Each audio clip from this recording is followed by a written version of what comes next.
ज्योति मौर्य जो कि बरेली में एसडीएम के तौर पर तैनात है, उनका मामला पूरे देश में चर्चित है। मगर इसकी कानूनी वैल्यू क्या है, कानून क्या कहता है इस पूरे मामले में? ज्योति मौर्य की शिकायत उनके पति, खुद के पति आलोक मौर्य ने अलग अलग जगह पर की है। मीडिया में सबसे पहले जब वो आए तो वो रोने लगे। उन्होंने अपनी पत्नी के साथ अपने संबंधों को, मनीष दुबे को, ये सारी चीजों को उजागर किया।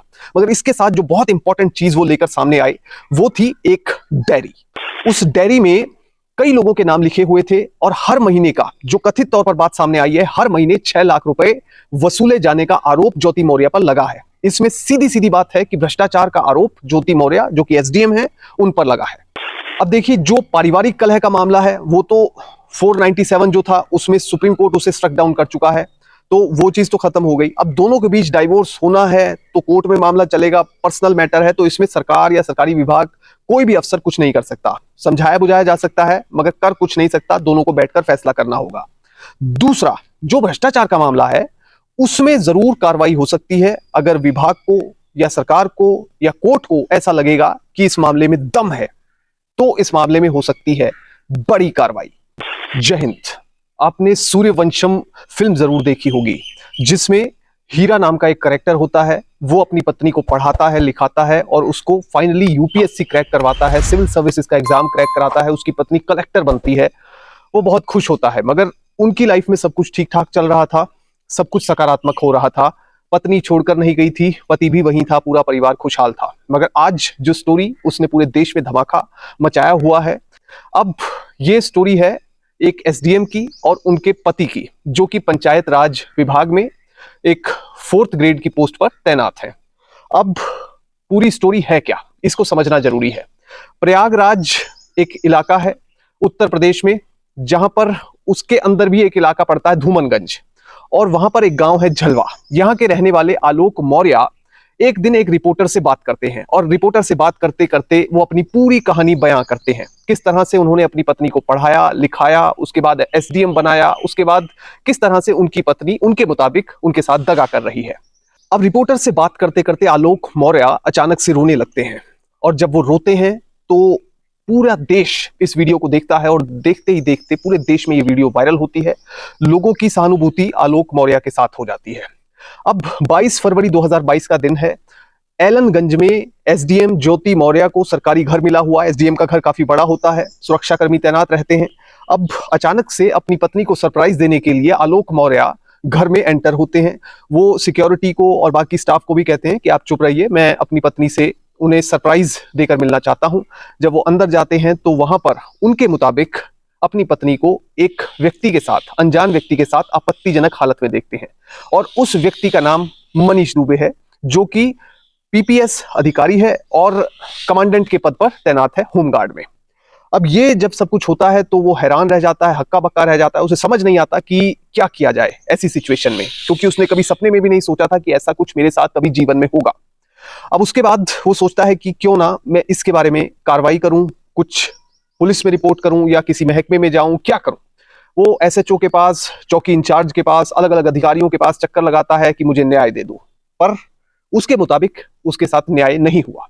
अब ये पूरी कहानी इन पति पत्नी के इर्द गिर्द घूमती है। एक पत्नी और पति जिन्होंने 2010 में अपना जीवन, वैवाहिक जीवन शुरू किया। 2015 में पत्नी पढ़ लिख कर एसडीएम बन जाती है और 2020 में आलोक के मुताबिक उनकी पत्नी की जिंदगी में एक दूसरा शख्स आ जाता है, और उसके बाद लगातार घर में टेंशन बनी हुई है, कोलाहल की स्थिति बनी हुई है। अब सबसे पहले बात करते हैं साल 2009 की। 2009 में आलोक, जो कि उत्तर प्रदेश के प्रयागराज के धूमनगंज थाने के तहत पड़ने वाले झलवा गांव का रहने वाला है, अचानक से उसकी नौकरी लगती है पंचायत राज विभाग में। अब नौकरी लगने के बाद घर में बहुत खुशी का माहौल है, बल्कि गांववासी सब बधाई दे रहे हैं, रिश्तेदार बधाई दे रहे हैं, क्योंकि सरकारी नौकरी का एक क्रेज है उत्तर प्रदेश में, और जितना हिंदी भाषी एरिया है और खासतौर पर वहां पर बहुत ज्यादा क्रेज है। जो पंजाब या हरियाणा, ये राज्य, इनके बच्चे आजकल ज्यादातर बाहर जा रहे हैं, मगर अभी भी क्रेज सरकारी नौकरी का पूरे देश में ही आप कह लीजिए बहुत ज्यादा है। 2009 में नौकरी लगती है तो उसके बाद लड़के के लिए, क्योंकि एलिजिबल बैचलर हो जाता है, उसके लिए रिश्ता देखना शुरू कर देते हैं माँ बाप। रिश्ता देखते हैं तो फाइनली एक लड़की पसंद करते हैं। वो लड़की रहने वाली बनारस की, वाराणसी की है, और वहां पर लड़की रहती थी गांव में, और परिवार को ये लड़की पसंद आ जाती है। अब आलोक प्रयागराज के धूमनगंज के झलवा गांव से बिलोंग करते हैं। 19 नवंबर 2010 को शादी होती है। उससे पहले रिश्ता फाइनल हो चुका था।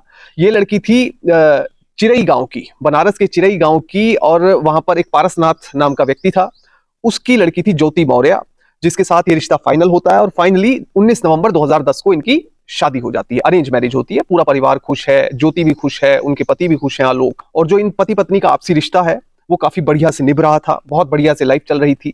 अब अचानक से एक दिन ज्योति अपने पति को कहती है कि मैं पढ़ना चाहती हूँ, मैं पहले से ही पढ़ाई की तरफ रुझान रखती हूँ और अभी भी शादी के बाद भी मेरा सपना था कि मैं पढ़ाई को जारी रखूं। तो पति पूछते हैं कि क्या करना चाहती हैं आप? वो कहती हैं कि मैं पीसीएस की तैयारी करना चाहती हूँ, यूपीएससी की तैयारी करना चाहती हूँ। तो इसके बाद दोनों को अपने रास्ते पता थे। पति ने पूरी सपोर्ट करने की सोची। उन्होंने कहा कि जिस हद तक भी मुझे जाना पड़ा मैं उस हद तक जाऊंगा। उसके बाद ये इलाहाबाद जाते हैं। इलाहाबाद, क्योंकि उत्तर प्रदेश में कोचिंग के सेंटर जिस तरह दिल्ली में मुखर्जी नगर में, राजेंद्र नगर में है, उसी तरह से इलाहाबाद में कोचिंग के सेंटर बहुत आयत में है। अब ये इलाहाबाद में पहुंचते हैं। इलाहाबाद में वहां पर एक कोचिंग में एडमिशन दिलवाता है आलोक अपनी पत्नी को। उसके बाद तैयारी शुरू हो जाती है पीसीएस की। मगर इसमें जो कोचिंग है, कोचिंग में सिर्फ कोचिंग की फीस नहीं है, वहां पर रहने के लिए घर भी लेना था, खाने का भी प्रबंध करना था, आने जाने का भी प्रबंध करना था, और भी खर्चे थे, किताबों का भी खर्चा। तो ये सारा जो खर्चा है वो एक 4th क्लास का कर्मचारी, सरकारी कर्मचारी नहीं उठा सकता। इसलिए आलोक ने अपनी पूरी सैलरी तो लगाई ही, इसके साथ ही जहां पर वो काम करता था डीपीआरओ, उनकी भी मदद ली, उनसे भी वो पैसे मांग लेता था, अपने सगे भाई से भी पैसे मांग लेता था, और बचे कुछ अगर और भी जरूरत होती थी तो अपने पिता से पैसे मांग लेता था। तो अब 4 लोगों से पैसे मांग मांग कर आलोक, एक तो अपनी सैलरी होगी और बाकी 3 भाई, पिता और डीपीआरओ, इनसे जो है उनकी सैलरी का कुछ हिस्सा मांगा करता और उन्हें कहता कि मैं बाद में आपकी सैलरी, आपके पैसे लौटा दूंगा। तो इस तरह से वो किसी तरह से ज्योति को पढ़ा रहा था। वो ये चाहता था कि ज्योति को पढ़ने में किसी भी तरह की दिक्कत ना आए। अब करते कराते 2010 में शादी हुई थी। 1 साल हो जाता है, 2 साल हो जाता है, 3 साल हो जाता है, 4 साल हो जाता है। 2015 में रिजल्ट आता है यूपीपीसीएस का, और उस रिजल्ट को देखकर पूरा परिवार खुश है। किसी को समझ नहीं आ रहा कि खुशी का इजहार करें तो कैसे करें, क्योंकि ज्योति का पूरे स्टेट में 16th रैंक, 16वां रैंक आया था, और महिलाओं में पूरे प्रदेश में 3रा रैंक आया था, जो कि एक बड़ी उपलब्धि थी। आलोक खुश था, ज्योति खुश थी, पूरा परिवार खुश था, गांव पूरा खुश था। गांव में खुशियां मनाई जा रही थी कि इस गांव की जो बहू है वो एसडीएम बन गई है। वहीं ज्योति के घर में चिरियू गांव में भी खुशी मनाई जा रही थी, बनारस में। तो इस तरह से दोनों परिवार काफी खुश थे। ज्योति और आलोक खुश थे। उनको ये था कि आगे जो भविष्य होगा हमारा वो काफी उज्जवल होगा। अब ये खुशी यहीं पर नहीं रुकी। जब मीडिया वाले इंटरव्यू लेने पहुंचे तो उस समय ज्योति ने कहा कि मेरी जो पढ़ाई है, मेरी ये उपलब्धि का श्रेय मेरे ससुर जी को जाता है, क्योंकि उन्होंने काफी पॉजिटिविटी दिखाई जब मैंने पढ़ाई करने के लिए बोला। तो उस समय ये बात हुई। अब उसके बाद जब रिजल्ट आया तो उसके कुछ टाइम बाद ही, क्योंकि उस समय ज्योति प्रेग्नेंट थी, तो उसके बाद उसने 2 लड़कियों को जन्म दिया, जुड़वा लड़कियों को। एक और खुशी घर में आई तो पूरे अच्छे से गांव में भी ये खुशियां मनाई गई। एक तरफ बच्चों का जन्म, 2 बच्चों का जन्म हुआ था, दूसरा गांव की लड़की बहू जो है वो एसडीएम बन गई थी। अब इस बीच ज्योति की कई जगह पोस्टिंग होती है, क्योंकि एसडीएम, ये जो एग्जीक्यूटिव पोस्टें होती हैं, एडीएम, डीएम, ये पोस्टें ऐसा नहीं है कि 4-5 साल एक ही जगह पोस्टिंग रहती है। आप ये लगाइए कि 1 साल में 3 जगह भी पोस्टिंग हो सकती है, 4 जगह भी हो सकती है, 5 जगह भी हो सकती है। इस तरह के अधिकारी मैंने देखे हैं। तो ज्योति की इन द मीन टाइम जो पोस्टिंग अलग अलग जगह पर रही, कौशाम्बी में पोस्टिंग रही, इसके साथ जौनपुर में रही, प्रतापगढ़ में रही, लखनऊ में रही, और जो अब पोस्टिंग चल रही है वो बरेली में चल रही है। बरेली में ज्योति वहां पर तैनात है, एक शुगर मिल है, वहां पर प्रधान प्रबंधक के पद पर तैनात है, और एक अच्छा पद है, और फिलहाल जो है नौकरी भी ठीक चल रही थी। पर इस बीच हुआ क्या? हुआ ये कि फेसबुक और सोशल मीडिया में आमतौर पर जो है वो आलोक नोटिस करता कि ज्योति बिजी रहती थी। अब बिजी रहती थी तो ठीक है, एक दिन लैपटॉप में उसने देखा, जब ये लॉगिन थी, आलोक के मुताबिक उस समय आलोक की नजर पड़ी लैपटॉप के ऊपर, तो उसने देखा कि चैट में कुछ अश्लील बातें किसी के साथ ज्योति कर रही थी।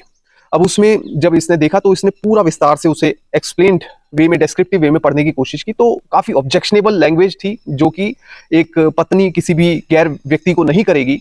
तो उस भाषा में जो है ज्योति किसी से चैट कर रही थी। मामला यहां पर खत्म नहीं हुआ। इसके साथ ही आलोक ने कथित तौर पर जो व्हाट्सएप चैट थी वो भी खुली हुई देखी लैपटॉप के ऊपर, वहां पर देखा, और वहां पर भी किसी एक मनीष नाम के शख्स से लगातार चैटिंग हो रही थी, उसे अपनी फोटोग्राफ्स भेजी जा रही थी, मैसेजेस लगातार एक्सचेंज हो रहे थे। तो ये चीजें बड़ी अजीबोगरीब हो रही थी। हालांकि एसडीएम बनने के बाद 4-5 साल जीवन बहुत बढ़िया से चला, और अचानक से जब ये सब कुछ होने लगा तो मनीष को भी समझ नहीं आया। और मनीष ने देखा कि फोन में एक व्यक्ति का नंबर ऐड है जो कि नाम जिसे दिया गया है ACMD। ACMD मतलब शायद हो सकता है असिस्टेंट CMD या ऐसे कुछ नाम देने की कोशिश की गई हो। और वो नंबर आलोक के मुताबिक मनीष दुबे का नंबर था, जो कि कमांडेंट के तौर पर होमगार्ड में तैनात है। तो उससे अक्सर ज्योति बात किया करती थी और लंबी लंबी बातें हुआ करती थी। तो इस बीच जो है आलोक को कुछ शक हुआ, मगर उसने सोचा कि जब अधिकारी है, जब उसने सीधा SDM से ही पूछा, अपनी पत्नी से ही पूछा, तो उसने कहा कि मैं अधिकारी हूं, मुझे कई लोगों से बातें करनी पड़ती हैं, शासन का काम ऐसे नहीं चलता, तो शासन के काम में अलग अलग लोगों से बात भी करनी पड़ती है, लंबी लंबी बातें भी होती हैं, हर तरह की बात करनी पड़ती है, डिटेल डिस्कशंस होते हैं। तो उसे लगा कि हाँ, ये बात सही कह रही है, अधिकारियों को आमतौर पर बातें करनी पड़ती हैं, क्योंकि खुद आलोक भी जानता था कि जितने भी अधिकारी थे वो करते ही थे बात लंबी लंबी, और शाम तक मीटिंग्स भी होती थी। तो इस बीच उसका शक जो है वो चला गया। उसने सोचा कि नहीं, ज्योति ठीक है। अब फिर आता है 22 फरवरी 2020 का दिन। 22 फरवरी को एलनगंज के सरकारी घर पर आलोक पहुंचता है और वो अपनी पत्नी को सरप्राइज देना चाहता है। सरप्राइज देने के लिए वो सुरक्षा कर्मियों को, स्टाफ को भी कहता है कि आप चुप रहिएगा, मैं अपनी पत्नी को सरप्राइज देना चाहता हूं। आलोक के मुताबिक जैसे ही वो अंदर गया तो वहां पर उसने देखा कि उसकी पत्नी एक व्यक्ति के साथ आपत्तिजनक स्थिति में पड़ी हुई है। अब जब उसने देखा तो वो हैरान रह गया, परेशान हो गया, और उसके बाद उसे समझ नहीं आया, पैरों तले जमीन निकल गई। अब ये जो व्यक्ति था, इसका नाम मनीष दुबे था, जिससे अक्सर फेसबुक पर, व्हाट्सएप पर, फोन पर ज्योति बात किया करती थी। हालांकि उसका नाम अलग नाम से फीड किया गया था। अगर फोन में देखें तो वो ACMD के नाम से किया गया था, फेसबुक पे तो असली नाम था, व्हाट्सएप में भी जो नाम शो करता था वो ACMD शो करता था। तो इसलिए अब पिक्चर काफी हद तक आलोक को क्लियर हो चुकी थी। आलोक ने इसके बाद सोचा कि ये तो मामला ठीक नहीं है। वो बाहर आ गया, थोड़ी सी आपस में कहासुनी हुई, उसके बाद वो बाहर आ गया और उसने अपनी पत्नी की जासूसी करनी उसी दिन से शुरू कर दी। अब दोनों बेटियां बड़ी हो रही हैं और पति पत्नी के बीच में रिलेशन तनावपूर्ण बनता जा रहा है। जो रिलेशन कभी प्यार का हुआ करता था, स्नेह का हुआ करता था, वो रिलेशन अब खटास का और एक दूसरे पर शक करने का होता जा रहा था। अब फिर आता है 22 दिसंबर 2022 का दिन। मीडिया में इस तरह का क्लेम किया गया कि आलोक मौर्य लखनऊ के एक होटल में, 5 सितारा होटल में पहुंचता है। वहां पर एक कमरा जो कि मनीष दुबे और ज्योति मौर्य के नाम पर बुक था, उस कमरे में पहुंचता है और उस कमरे में देखता है कि वहां पर दोनों आपत्तिजनक अवस्था में पड़े हुए हैं। उसके बाद दोनों के बीच में, इन तीनों के बीच में बातचीत होती है, तकरार होती है, ऑब्जेक्ट करता है आलोक कि आप ऐसा कैसे कर सकते हैं। उसके बाद जो ज्योति है वो भी सीधे तौर पर खड़ी हो जाती है कि अब जो करना है वो आप कर लीजिए, ठीक है। तो यहाँ पर बात 2 बार अब इंसिडेंट आलोक मौर्य के साथ कथित तौर पर हो चुके थे। तो इसके बाद जो है आलोक चाहता था कि किसी भी तरह से मैं अपनी पत्नी के ऊपर कोई ना कोई कार्रवाई करूं, या तो मैं इसे मना लूं कि ये ठीक रास्ते पर आ जाए, या फिर इसके ऊपर कोई कार्रवाई होनी चाहिए। 25 अप्रैल को आलोक पहुंचता है पुलिस थाने। आलोक का कहना है कि वो पुलिस थाने जब गया तो उसका मामला दर्ज ही नहीं किया गया। उसने कहा थाना इंचार्ज को कि FIR दर्ज कर लीजिए, मैं अपनी पत्नी पर FIR करना चाहता हूं। तो जैसे ही आलोक के मुताबिक थाने वालों को पता चला कि ये इनकी पत्नी SDM है और उनके खिलाफ ये मामला करना चाहते हैं, तो उन्होंने इनकार कर दिया। उसके बाद 7 मई को ज्योति इनके खिलाफ मुकदमा दर्ज करा देती है। ज्योति इनके खिलाफ दहेज उत्पीड़न का मामला दर्ज करवाती है और उसी थाने में, धूमनगंज थाने में, ये मुकदमा दर्ज करवाया जाता है। तो अब 2 कंपैरिजन है। 25 अप्रैल को आलोक गया तो मामला दर्ज नहीं हुआ, 7 मई को ज्योति गई तो फौरन मामला दर्ज कर लिया गया दहेज उत्पीड़न का। अब आलोक का दावा यह है कि मनीष की पत्नी से भी मेरी बात हुई और मनीष की जो पत्नी है वो भी अपने पति से दुखी है। उन्होंने बताया कि भैया हमारा घर टूट रहा है, अब हम क्या करें। मगर आलोक ने मनीष की पत्नी को कहा कि दीदी आप चिंता ना करें, जो भी हो सकता है मैं करूंगा, दोनों घर को बचाने की कोशिश करूंगा। तो इतनी बात इसकी मनीष की पत्नी से भी हो चुकी है। मनीष दुबे ये वो शख्स है जो कि ज्योति मौर्य के साथ 2 जगह पर आलोक के मुताबिक आपत्तिजनक स्थिति में उसके साथ देखा जा चुका है। अब मीडिया सर्कल में ये बड़ी खबर बन चुकी थी, देश में बड़ी खबर बन चुकी थी। तो मीडिया वाले, कई मीडिया कर्मी पहुंचे SDM के पास, ज्योति मौर्य के पास, कि आखिर ये जो सब कुछ सामने आ रहा है इसमें कितनी सच्चाई है, आप अपना वर्जन दें। क्योंकि मीडिया में जब भी कोई खबर चलती है वो 2 वर्जन से चलती है, एक वर्जन से नहीं चलती। अब जब ज्योति मौर्य का पक्ष लेने की कोशिश की गई तो उन्होंने बताया कि मैंने 7 मई 2023 को धूमनगंज थाने में FIR दर्ज करवा दी है और ये FIR 4 लोगों के खिलाफ दर्ज करवाई गई है, यानी कि इनके परिवार के खिलाफ भी, आलोक और उनके परिवार के खिलाफ ये FIR करवाई गई है। अब इनकी पत्नी ज्योति मौर्य के मुताबिक जब इनकी शादी हुई थी तो आलोक ने बताया था कि वो पंचायती विभाग है उसमें अधिकारी के तौर पर तैनात है। तो पंचायती राज अधिकारी अपने आप को बताया था, मगर बाद में उसे पता चला कि वो एक 4th क्लास का कर्मचारी है। इसके साथ ही ज्योति ने एक बड़ा दावा किया कि उनके पति आलोक मौर्य उनसे दहेज मांग रहे थे, उनसे 50 लाख रुपए की लगातार मांग कर रहे थे, एक घर देने की मांग कर रहे थे। ज्योति ने यह भी बताया कि मैंने कभी इनसे कुछ नहीं लिया, शादी से पहले भी कुछ नहीं लिया, बल्कि मैं पीसीएस की तैयारी शादी से पहले यानी 2010 से पहले ही कर रही थी और उसके बाद लगातार तैयारी करती चली आई। इनके परिवार ने मेरा कोई फाइनेंशियल सपोर्ट नहीं किया, जबकि एसडीएम बनने के बाद मैंने अपनी ससुराल का, अपने जो परिवार था, मेरे ससुर, मेरी सास, मेरे पति, उनका लगातार सपोर्ट किया। तो ये वर्जन जो था वो ज्योति मौर्य का था। तो कुल मिलाकर ये शादी अब एक ऐसे मोड़ पर खड़ी है जिसे पूरा देश देख रहा है, जो कि टूटने के एंगल पर भी खड़ी है। पत्नी कह रही है कि मैं तलाक चाहती हूं, पति कहता है मैं तलाक नहीं दूंगा क्योंकि मैं चाहता हूं कि मेरी पत्नी वापस आ जाए। इस सब के बीच जो बात निकल कर आती है कि ये तो स्टोरी है जो मीडिया में बनाई गई है, मगर असल चीज है क्या, लीगली क्या चीज है इस पूरे मैटर में। देखिए, अगर लीगल एंगल देखेंगे तो आलोक मौर्य ने मीडिया के सामने एक डायरी पेश की है। वो डायरी है 100 पन्नों की, 100 पेजेस की वो डायरी है और उस डायरी में सारा विवरण है। कथित तौर पर उनकी पत्नी यानी आलोक मौर्य की पत्नी ज्योति मौर्य रिश्वत लिया करती थी और रिश्वत भी कम नहीं बल्कि 6 लाख रुपए पर मंथ की जो एवरेज वो बताते हैं, वो एसडीएम के तौर पर रिश्वत लिया करती थी। अब 2019 से 2021 के बीच में ज्योति मौर्य की पोस्टिंग थी कौशाम्बी की छैल तहसील में, वहां पर वो एसडीएम हुआ करती थी और वहां पर एसडीएम रहने के दौरान जो डायरी में विवरण लिखा हुआ है उसके मुताबिक अक्टूबर 2021, सिर्फ एक महीने की बात कर रहा हूं मैं, 2021 के अक्टूबर महीने में उनकी इनकम जो इलीगल इनकम थी या रिश्वत के तौर पर ली गई इनकम थी, अगर आलोक की बात पर यकीन किया जाए तो रिश्वत के तौर पर ली गई इनकम थी 6,40,000 रुपया, सिर्फ एक महीने की इनकम है। सैलरी तो अलग निकाल दीजिए।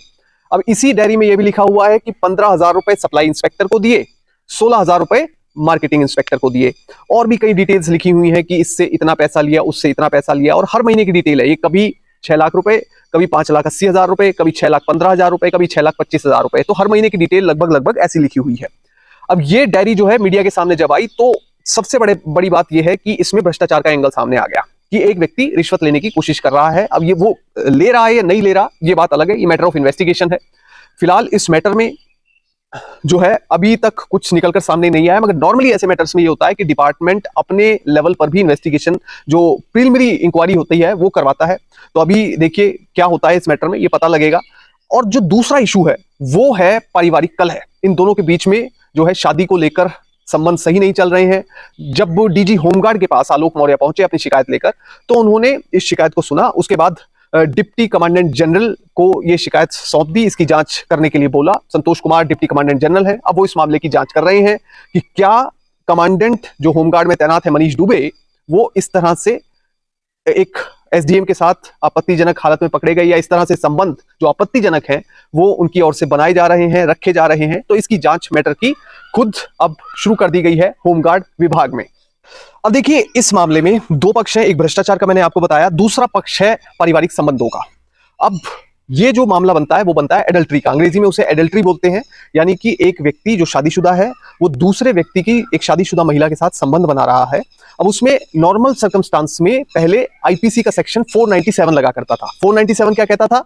Whoever has sexual intercourse with a person who is and whom he knows or has reason to believe to be the wife of another man, such intercourse not amounting to the offense of rape is guilty of the offense of adultery and shall be punished। यानी कि जो व्यक्ति किसी दूसरी महिला के साथ शादीशुदा होने के बावजूद संबंध रखेगा, ये एक आम भाषा में समझा रहा हूं, अगर संबंध रखेगा तो उस स्थिति में उसे रेप तो नहीं माना जाएगा मगर उसे एडल्ट्री माना जाएगा, जो कि एक ऑफेंस, एक अपराध होगा और इस अपराध के लिए उस व्यक्ति को पनिश किया जाएगा।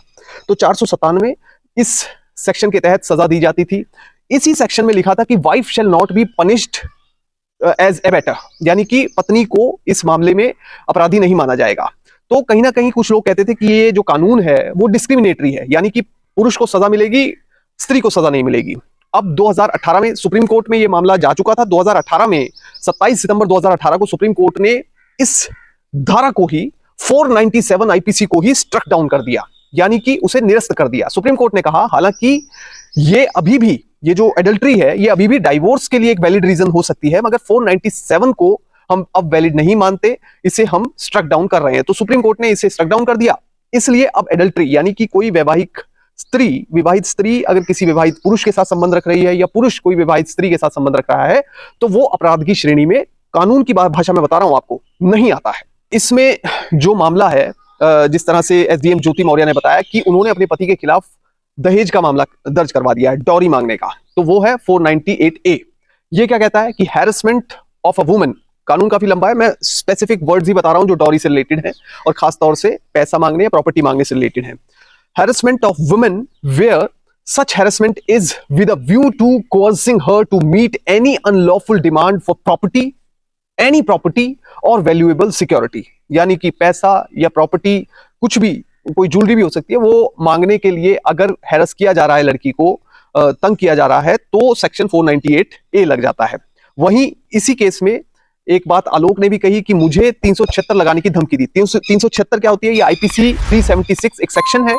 इसमें जो प्रावधान है वो रेप के तहत है कि अगर किसी महिला का कोई व्यक्ति रेप करता है तो उस पर 376 लगती है।